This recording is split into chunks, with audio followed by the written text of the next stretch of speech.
Hi, Steve here. Can I talk to you one-on-one for just a minute? This YouTube channel is something I need to make a decision about, and you can help me if you're watching this video right now. According to YouTube, contrary to last year, I'm losing 10 subscribers every single day of the month. About 300 every month.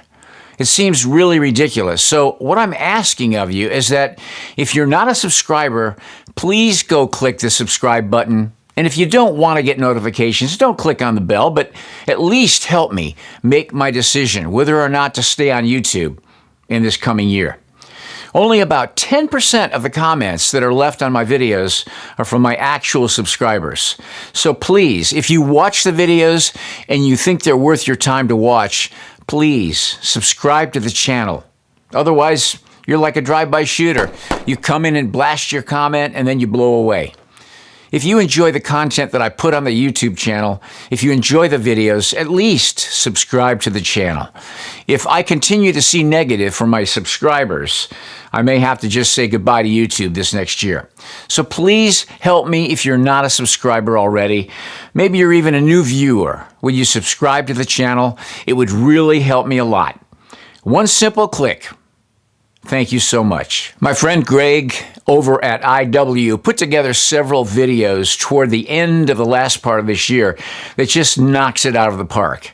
And because these are so well done and have so much amazing information, rather than listening to me, I just want you to watch some of the most amazing information that you can take with you into this new year with a real view of awe and wonder.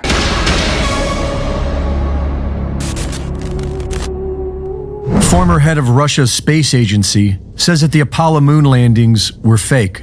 And in a recent video going around, Vladimir Putin is briefed that several moon landing images are considered to be fake by artificial intelligence. То есть почти все объекты на этом фото ей кажутся не настоящими. В то же время вот фотография китайского лунохода у нее особенных вопросов не вызывает. А это то, что кажется не настоящим? Да. There's a great deal of human intelligence who do not believe that the Apollo moon missions were authentic. And here are some of the reasons why. NASA was run by former Nazi Wernher von Braun, who was beholden to the US government for secretly importing him into the country via Project Paperclip, as were the dozens of other Nazis who joined him to work as rocket scientists, all of them with a good reason to keep a secret. And the overwhelming majority of astronauts were Freemasons and the sons of Freemasons. Freemasons swear on their lives to keep the secrets they are entrusted with. Why on earth would anyone trust NASA? If the moon landing was real, it would have been a miraculous achievement because NASA was failing at every level of the mission and did not believe they would be able to achieve their goal. In 1967, government inspector Thomas Barron testified before congressional investigators that the Apollo program was failing. 6 days after his testimony, he was killed with his wife and child when a train crashed into his car.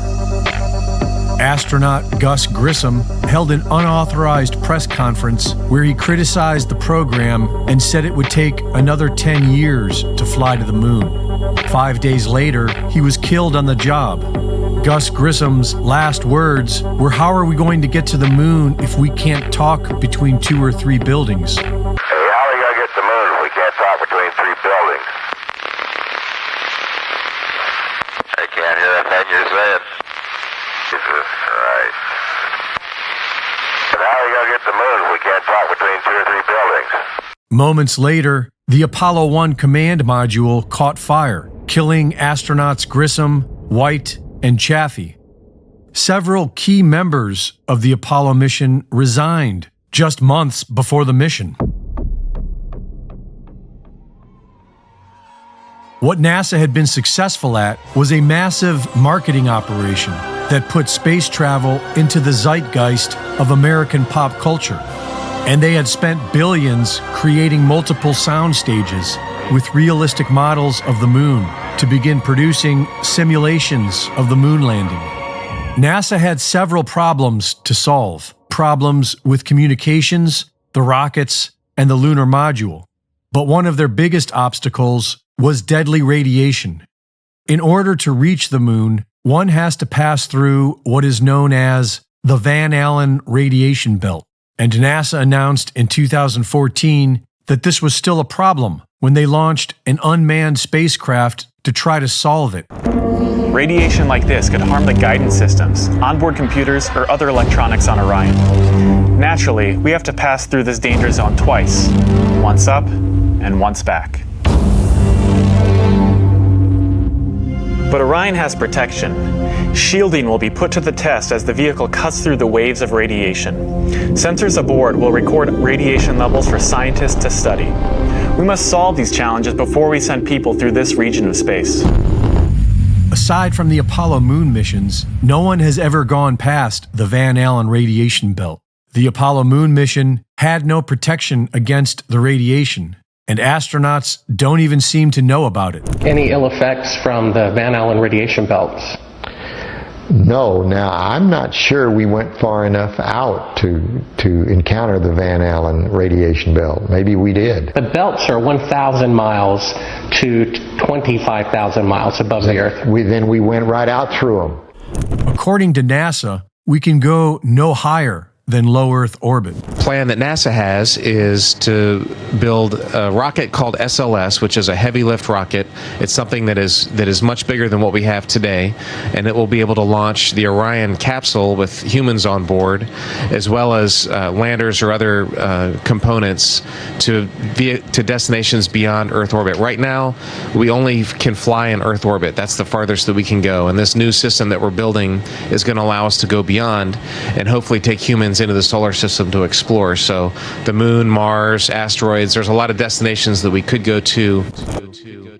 In the documentary film, a funny thing happened on the way to the moon. The 3 astronauts of Apollo 11 are seen in low Earth orbit, figuring out how to stage a fake image for the camera.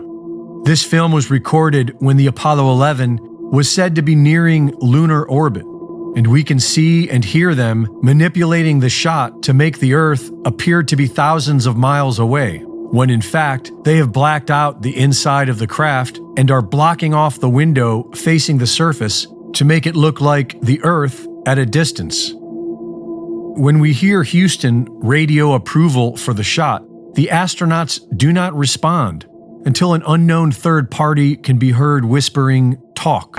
Hello, Apollo 11. Houston, Goldstone says that the TV looks great. Over.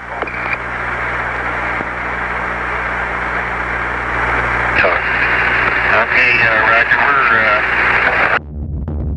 The astronauts are told they are being pre-recorded and edited for a subsequent live broadcast. Buzz Aldrin explains how they shut out the sun to achieve the illusion of the one window being the Earth in the black of space. And with direction from Houston, they get it to look right for the camera. We then hear the portion meant for the public, with Neil Armstrong claiming to be 130,000 miles from Earth and describing a single camera pressed up against the window to achieve the shot. But in the unedited footage, we see objects passing between the camera and the window. We see a work light in the dark. And finally, when they are done with their hoax, the final few frames reveal the truth.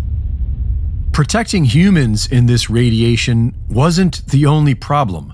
The high-end Hasselblad camera had no protection against radiation, and there is no explanation as to how it was able to take photographs in negative 200-degree weather with a constant bombardment of cosmic radiation. And the pictures themselves are full of anomalies. According to the official story, the only external light source was the sun. But in all these photographs, there appears to be only artificial light, hot spots, and fall-off areas, when it should be as bright as a desert on Earth. And if the sun were the only light source, then all shadows would run parallel to each other. But in these photos, shadows either run perpendicular to each other, proving multiple light sources, or in others, the shadows are divergent, proving a single local light source. Shadows created by sunlight have a sharp edge. Shadows created by artificial light have fuzzy edges. Even the camera expert from Hasselblad agrees that these photos were shot using artificial light sources. Yes, it seems like he's standing in the spotlight. And I can't explain that. That escapes me. Why?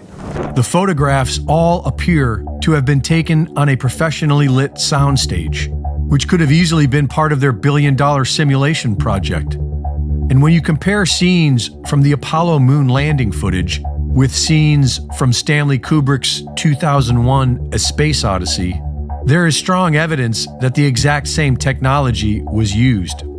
In the late 60s, a state-of-the-art front projection system developed by Scotchlight allowed Kubrick to simulate expansive backgrounds by projecting them onto a large screen made with small glass beads. The giveaway for this cinematic trickery is that the foreground must always hide the bottom of the Scotchlight projection screen in the background. In order to do this, the bottom of each set needs to have a complete horizon line between the set in the foreground and the screen in the background. And we can see this signature in all the Apollo images. We can also see light refraction off the glass beads in the Scotchlight screen. The lunar module appears to be cheaply constructed with tinfoil and Scotch tape, and the 10,000-pound thrust rocket on this flimsy craft didn't even leave a mark in the ground beneath it. There is no moisture or discernible atmosphere on the moon, and yet we can see mud and dust being flung into the air. In an original recording between Houston and astronauts on the moon, a reply is heard instantly, which would not be possible from that distance. Roger, Jim, copy. And are you progressing towards Dune Crater now? Yep. The same recording was then edited for a public broadcast, and 4 seconds were added. Roger, Jim, copy. And are you progressing towards Dune Crater now? Yep. And when they supposedly left, there was no visible flame on the lunar module, even though hypergolic fuel visibly burns in a vacuum. And we never hear the 140 decibel rocket engine which the astronauts are sitting on top of. 30 feet down, 2.5. Picking up some dust. 4 forward, drift into the right a little. Good. Okay.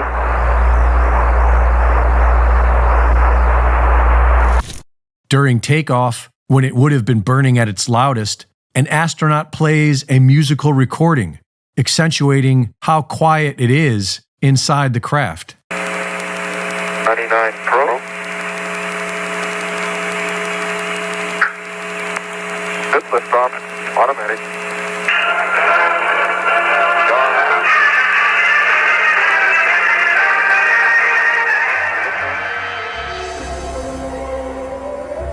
An official moon rock given to Holland by Neil Armstrong and Buzz Aldrin was tested and found to be petrified wood from Earth. The lunar module designs have been thrown away. Videotapes are missing, and all of the telemetry data, which could be used as evidence of the moon mission, is also somehow missing. We have been unable to track it down. I mean, we don't know where this telemetry data ended up, and we don't know what path it may have taken. So, unfortunately, I'm afraid I can't really give you much of a clue as to where this data ended up.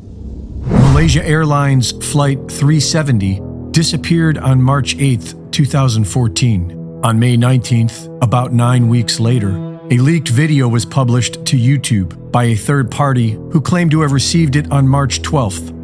The video shows what appears to be a jet airliner on fire, being trailed by 3 spiraling orbs. Eventually, the 3 orbs change to a vertical pattern and disappear in a flash with the airliner, leaving a dead-end trail of smoke in the sky.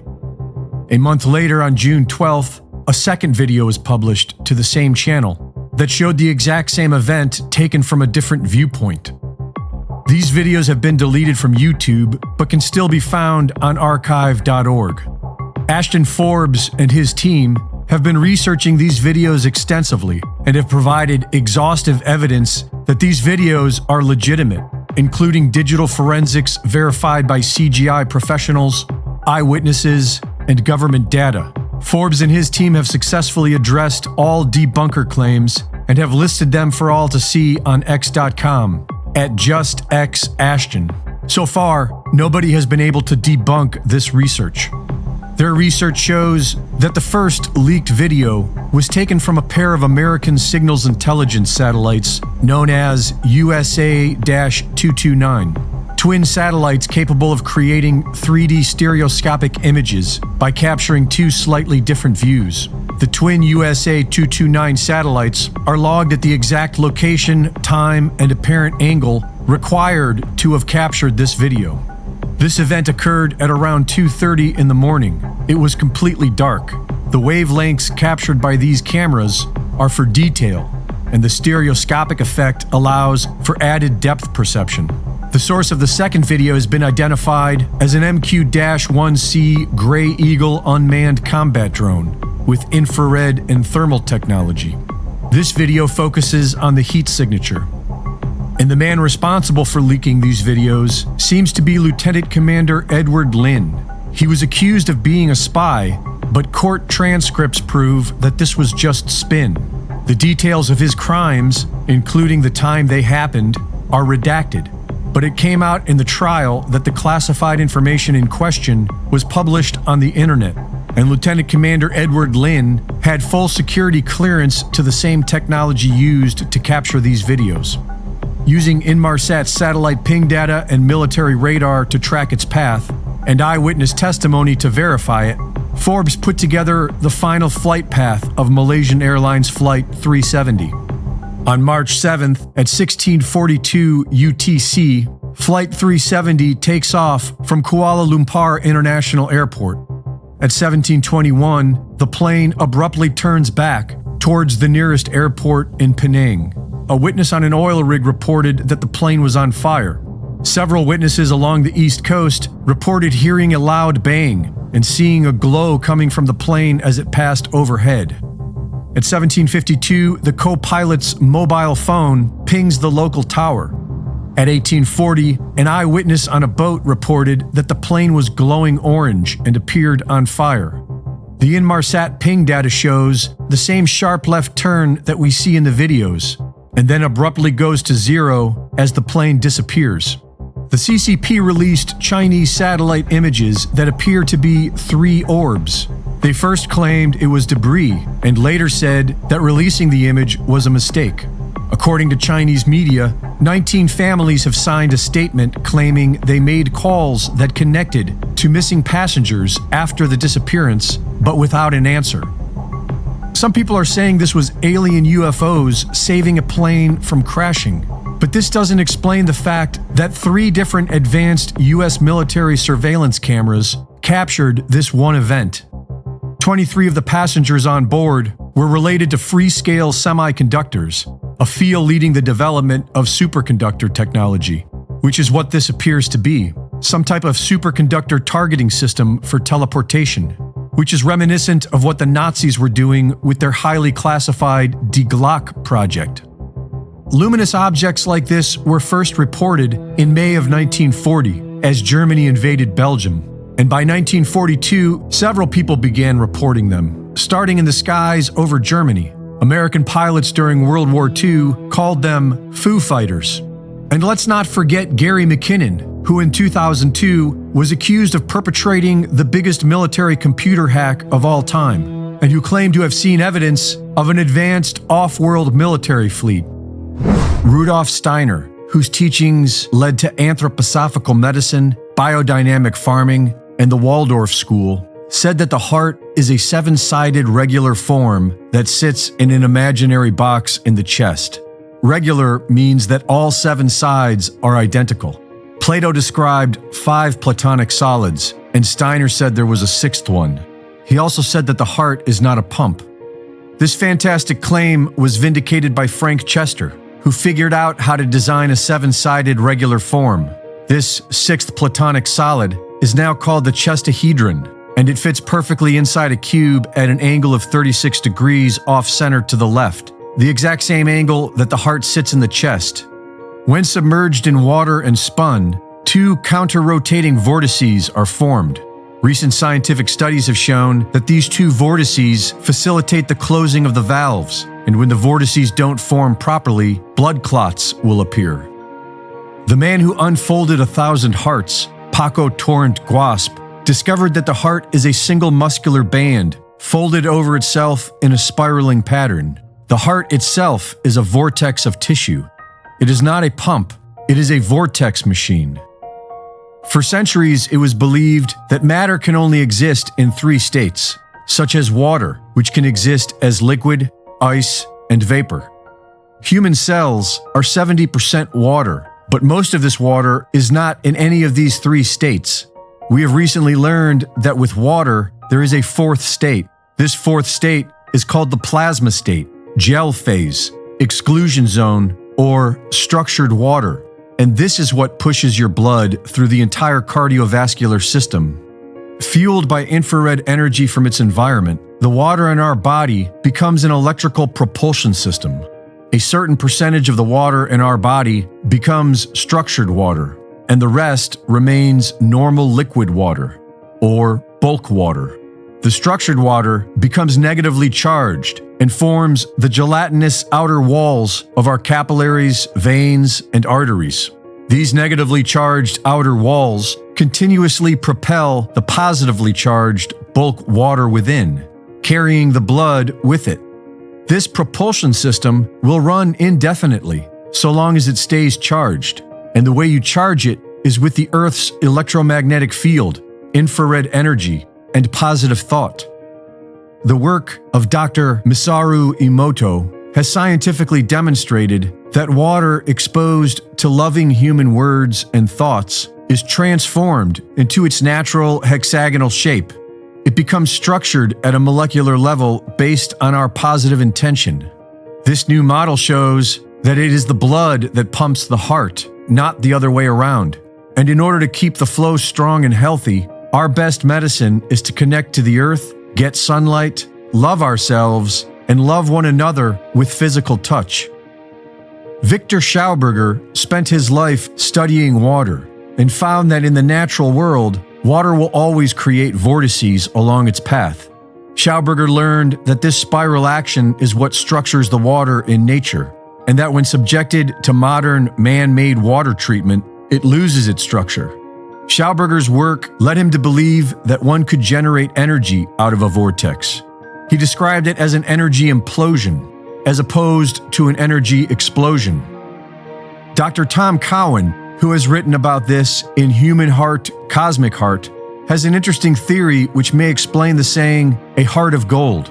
Another recent discovery is that gold in its purest form does not appear to be gold at all. Under the right conditions, normal physical gold can be transformed into a fine white powder known as monatomic gold. This monatomic gold has been studied by multiple advanced laboratories, and it has very strange properties. It can be made to levitate and disappear. Monatomic gold is superconductive, and many would argue that this is what the alchemists were after. One of the ways of turning metallic gold into monatomic gold is by putting it through a high-speed vortex. When this transformation occurs, there is a flash of light and a 44% loss in weight. Dr. Cowan believes that the trace amounts of gold in our blood is transformed into monatomic gold as it travels through the double vortices in the heart, creating the spark of life. The stated mission of modern science is to dominate and control nature. It was born of the philosophies of Francis Bacon, who suggested we could learn to command nature in action, and of René Descartes, who wrote that mankind could become the masters and possessors of nature. This was science flipped on its head because the previous scientific philosophy saw nature as a perfect creation of God, to be observed and understood. Take, for instance, water. Without water, we would not exist. And so the true value is in understanding the nature of water so that we can flow with it, not control it. For over 20 years, Japanese scientist Dr. Masaru Emoto studied the groundbreaking science of how the molecular structure in water transforms when exposed to human words, thoughts, and sounds. Dr. Emoto would simply label a sample of water with different written words, such as love and gratitude or I hate you. He would then freeze the water samples and capture them as they crystallized with high-speed microscopic photography. The results were astonishing. The crystals formed from water exposed to the words love and gratitude were clear, attractive, and symmetrical, and the crystals formed from I hate you were distorted, asymmetrical, and opaque. Over and over again, water samples exposed to positive intention formed the hexagonal snowflake-like patterns indicative of structured water found in nature, and samples exposed to negative intention would lose its structure and mutate, which was also found to be true with samples of polluted water. Decades of repeated experiments have clearly shown that water is transformed when exposed to human word, thought, and sound. Dr. Emoto theorized that this is because water has consciousness.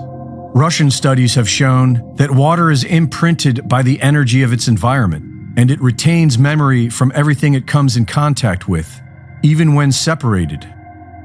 During the discovery of the genome, Dr. Bruce Lipton was studying cellular behavior at Stanford University and discovered that our genes switch on or off based on their environment.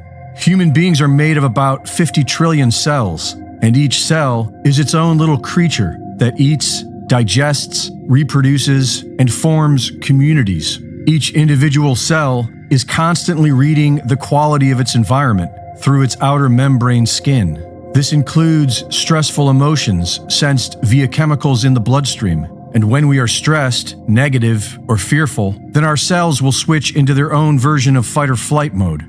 They will stop the process of self-healing and begin the process of self-defense.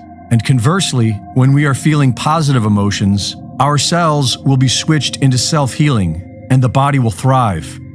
Dr. Lipton's discoveries were ignored by modern science, who opted for drugs and surgery over love and happiness.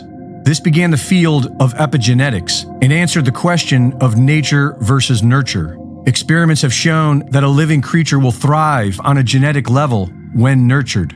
Malignant tumor cells have been reversed, and many people claim to have cured themselves of all sorts of disease, including cancer, by shifting and maintaining their mental attitude into a positive one. Official science will predictably call this spontaneous remission, but it is well documented. The cell protects itself by its membrane, which has a coating of negatively charged sugar crystals in a suspension of water. Most people think of water as being very special because of its ease of existence in 3 different states: liquid, ice, and vapor. But the water in our body is not in any of these states. The water that makes up our cells is in the gel state. Science is now recognizing a 4th state of water, known as the gel state, or structured water. This 4th state is an electropolar state, whereas some of the water becomes a negatively charged gel, and the rest, known as bulk water, maintains a positive charge and remains more like a liquid. This electropropulsion creates movement and kinetic energy. This is how the blood is moved throughout our body. The latest evidence shows that the blood is pumping the heart, not the other way around. And it's the gel state water that propels the blood. To thrive, this natural propulsion system requires a connection to the earth, sunlight, positive human connection, and peace of mind. Your body is made up of over 50 trillion cells, and each one's health is dependent upon your own. Our happiness, or lack thereof, not only affects our health, it affects the health of everyone who enters our environment. So if you'd like to make the world a better place, then learn how to be happy. Greg Reese reporting. This new year will bring many new challenges and probably more trials, but I can tell you this: with God, all things are possible. If you don't know the risen Savior personally, I leave a link in the description box below. Go down there and click on that link, and it'll take you to a page with a simple prayer that will help you to make Jesus the Lord of your life. My prayer for all of my viewers and subscribers is to use the wonderful mind that God gave us, to reason and research and understand the truth. Jesus said the thief doesn't come except to steal, kill, and destroy. I have come that they may have life and that they may have it more abundantly. That's his message to us, and there's nothing more that I can add. Think about it.